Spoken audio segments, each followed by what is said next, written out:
Will we say Canada? Princess the Bear here. Today we're at Epcot because it's time to go back to Le Cellier. Yes, because you know what they say, DVC up top, peasants in the cellar below. Oh my gosh. Because they have new things here for us to investigate, and as your #1 choice of food infotainment, we're here to check them out so you don't have to. Because remember, she's vegan. I'm not. I'm flying home with the geese. This is bad. It's time to foodie and chill.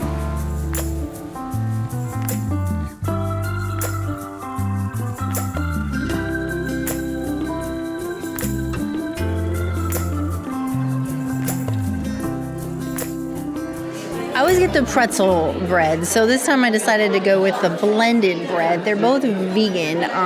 This used to be 2 different breads, but now it's 1. Now, it is important to tell them here that you're vegan, not just because of the plant-based symbol, because they bring you Earth Balance butter and they put maple sugar on it. So I'm here for that. Put a little bit of that on here. Let's do a little spread action.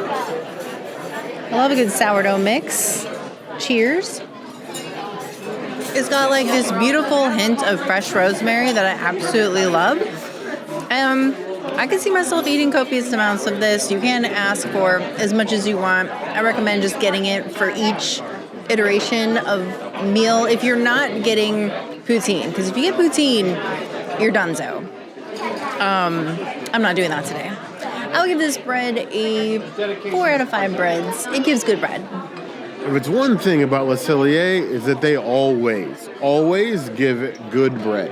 Nice, warm, delicious pretzel bread, representing the different regions of the great land to the north. And you get a little bit of like maple whipped butter with a little sea salt on there. Very few things in life this Canadian and not salty. I really wish that the building upstairs had not been a DVC building and more like a Canadian snack window, because I would say taking poutine and like better Canadian drinks than another place to buy DVC. But that's just me being bitter. I'm still gonna come here and I'm still gonna eat like a pig every time.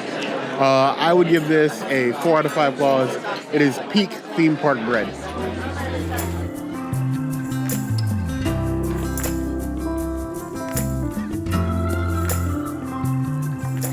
The Brussels sprouts have changed again. They now are vegan as is, so they haven't updated the menu yet, but it's raisins now. And they don't put cheese, they don't put the bacon fat. It's just beautifully fried Brussels sprouts. These are like the standard for us when it comes to Brussels sprouts on Disney property. I would call that sweet maple goodness, and I don't even care that there's dried fruit in it. It's just sweet and beautiful. I feel like last time that we came here, our Brussels sprouts were burnt, and these are not. They're just beautifully fried, and I love them. If we had an air fryer at home, this would be dangerous. We'd be doing this all the time. I would give it a 4.75 out of 5 Brussels sprouts. It is super good. See, our princess is basically an ex-debutante, so she's telling me I use the fork on the outside and work my way in. These here Brussels sprouts. Now, we have loved these Brussels sprouts, and while, change can sometimes be scary, change is also adventurous, because they used to come with bacon, and they were also cooked in bacon fat. But we used to be able to get some of those that were made vegan in-house. Now we can just order them as is, and I am happy about that. And I love raisins, so if it's 2 things we have a hard time resisting when we come here, it's the poutine and the Brussels sprouts.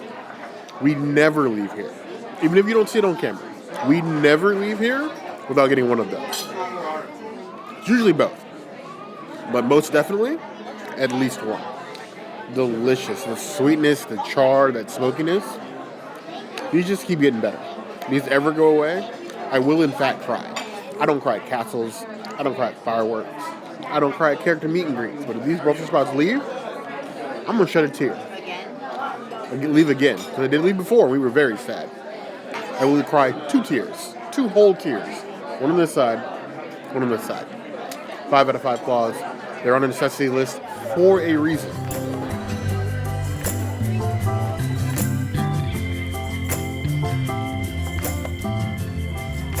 This delightful and yet somehow scary looking plate are the Canadian Cove P.E.I. mussels.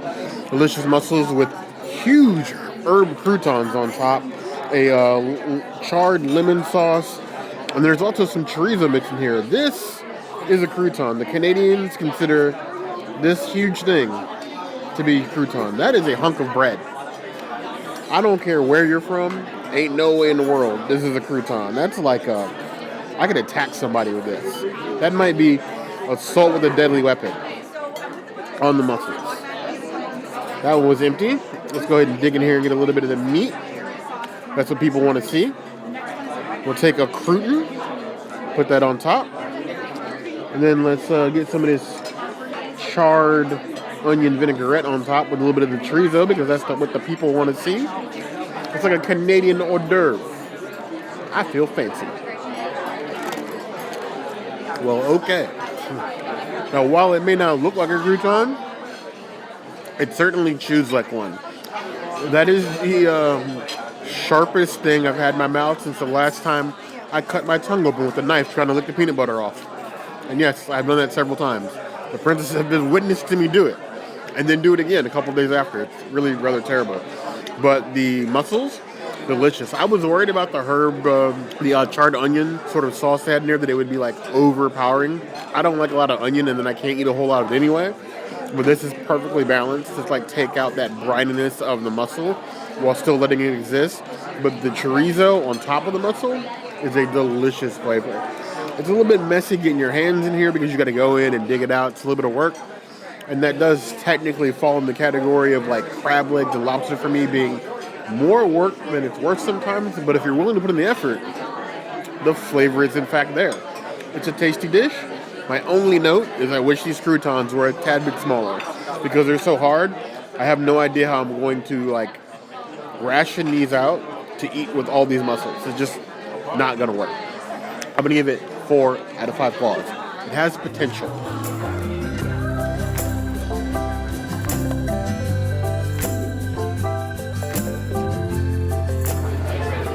So, you guys, this is our 12th review here at Le Cellier since we started this channel. Not our 12th time here.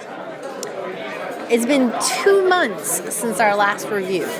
So that pasta that we got on day 1 only lasted 2 months. And I'm kind of thankful for that, because it wasn't very good. So now we have this Aubergine?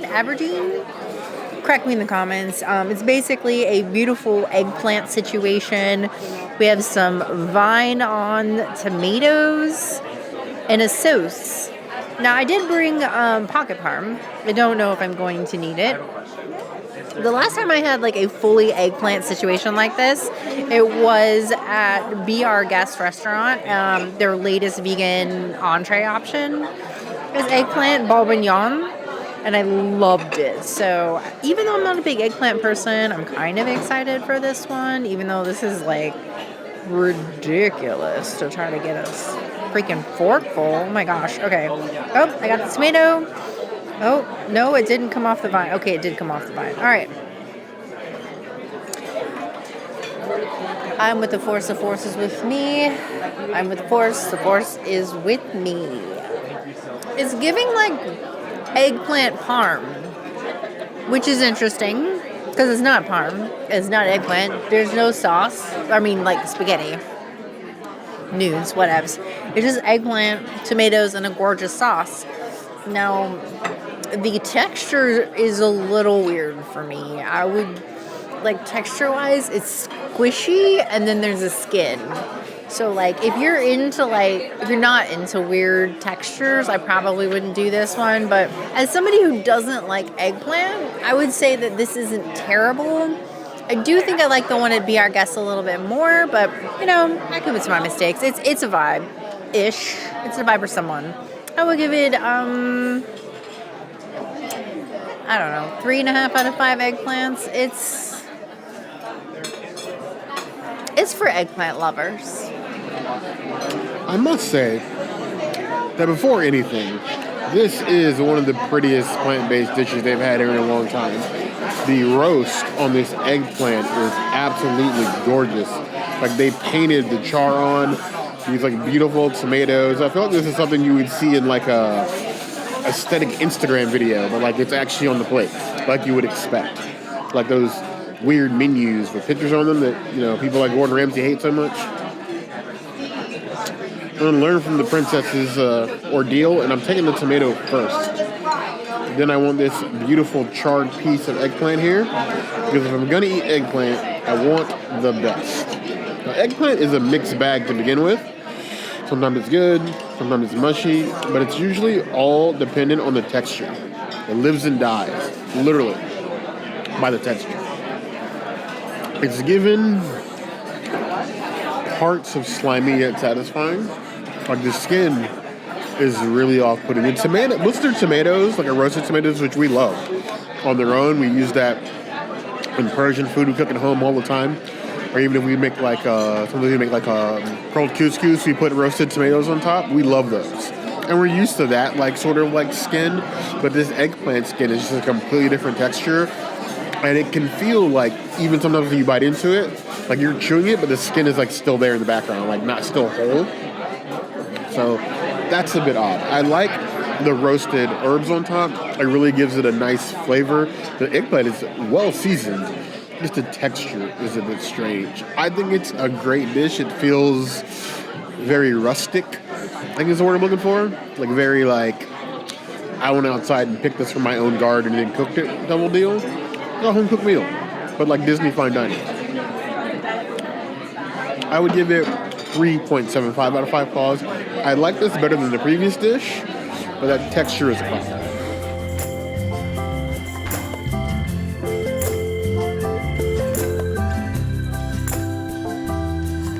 This is their brand new side. This is the cream corn. This replaces the carrot.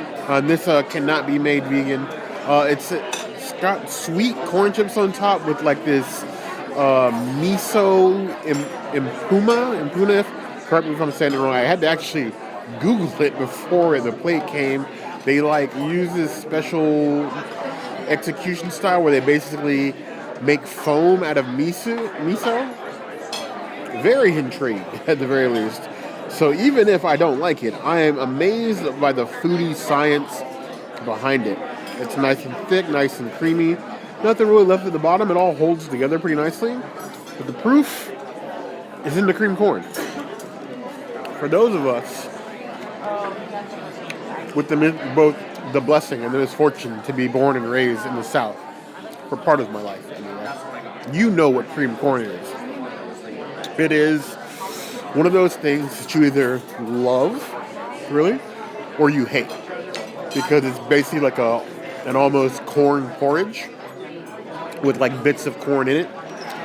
This is not that. This is more like roasted corn, like roasted really well, in like a creamy sauce, but not like, say, like mac and cheese creamy, thick like a thick stew.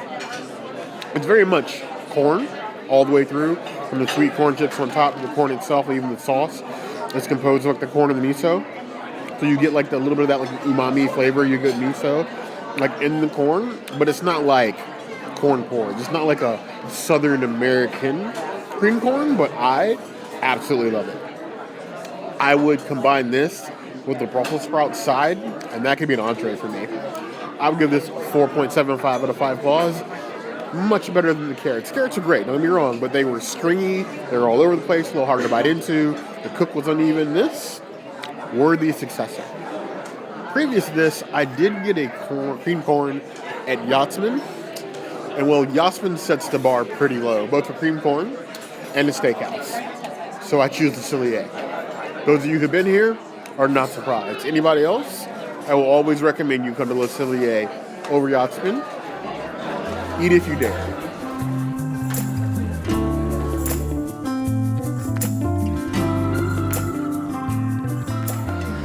This beautiful looking plate here is trying to prove that while the British, and I love some of you, have problems seasoning their food, that even though they had the Canadian share royal family, they, on the other hand, know how to cook their food.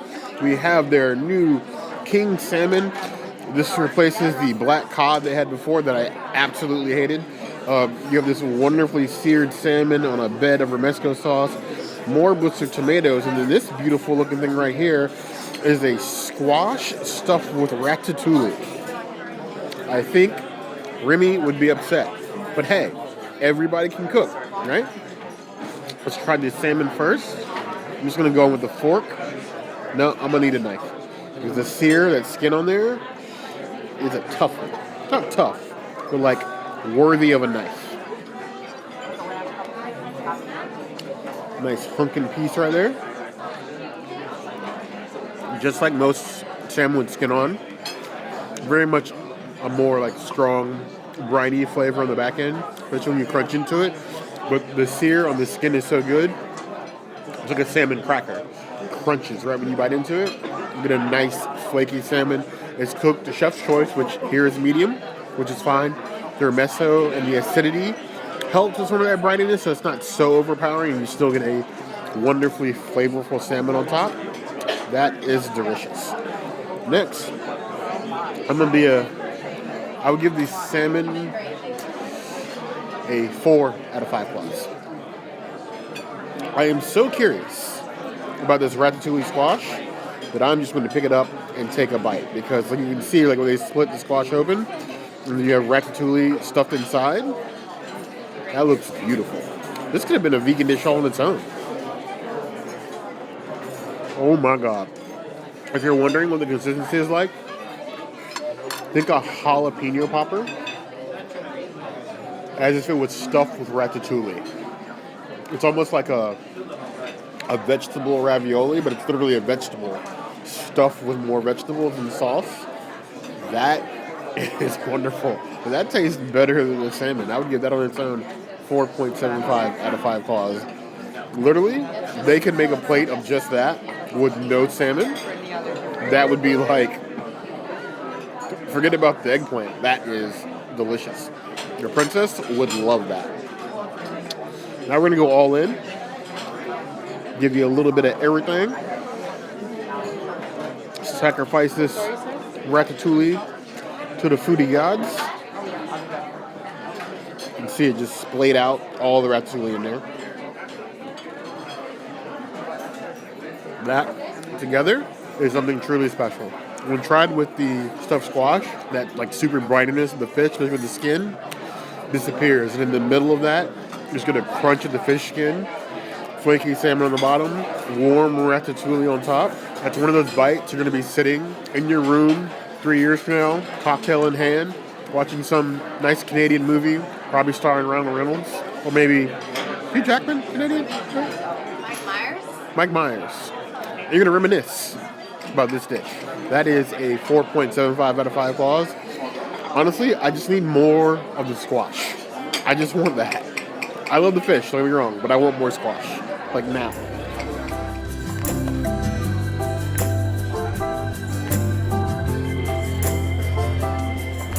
Today, like every day, I'm drinking for my brothers and cousins and sisters and man and them to the north, the Canadians. I decided to get a Molson. We were sitting home before this review and we're thinking it's about time that the drink menu changed here.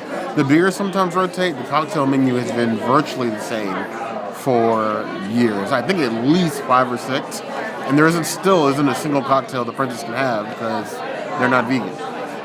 So in my case, I'm also tired of cocktails just a little bit, even though I do love the old-fashioned here, and decided to go with a nice cold Molson.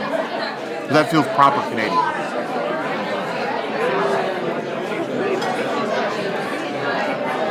Crisp. Got a little play to it. Nothing too hoppy. Drinkable. Will go well with a nice cellar dinner. I would give it 3.75 out of 5 claws, and as always, it's better than Bud Light. Not rain, nor sleet, nor brand new plant-based dish is going to keep us from our appointed mission. I mean, it literally started raining as soon as we walked out of the restaurant. Yes. As is Florida life, and that's fine. I think the eggplant dish is better than the pasta dish from the last time.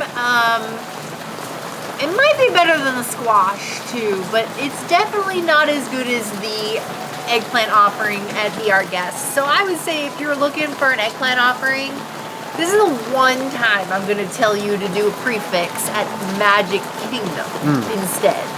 If we come back here because the menu changes, which we do multiple times a year here at Cellier, and her dish hasn't changed, I want to see if they will modify my salmon dish for her, because she would love that if it could be made vegan.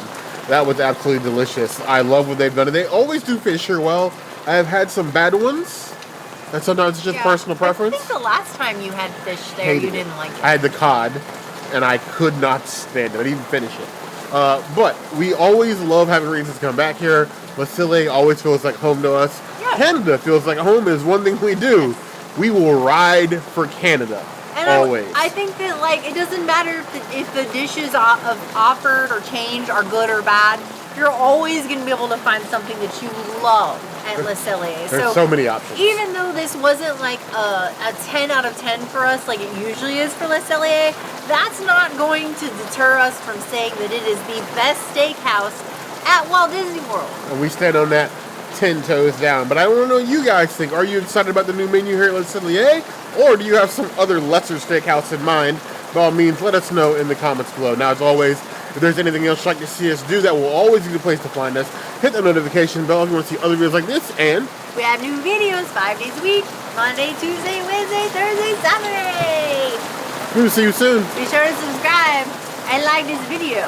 And if you don't comment, well, Bear will just become a May and yeet himself into Canada and turn into a panda bear.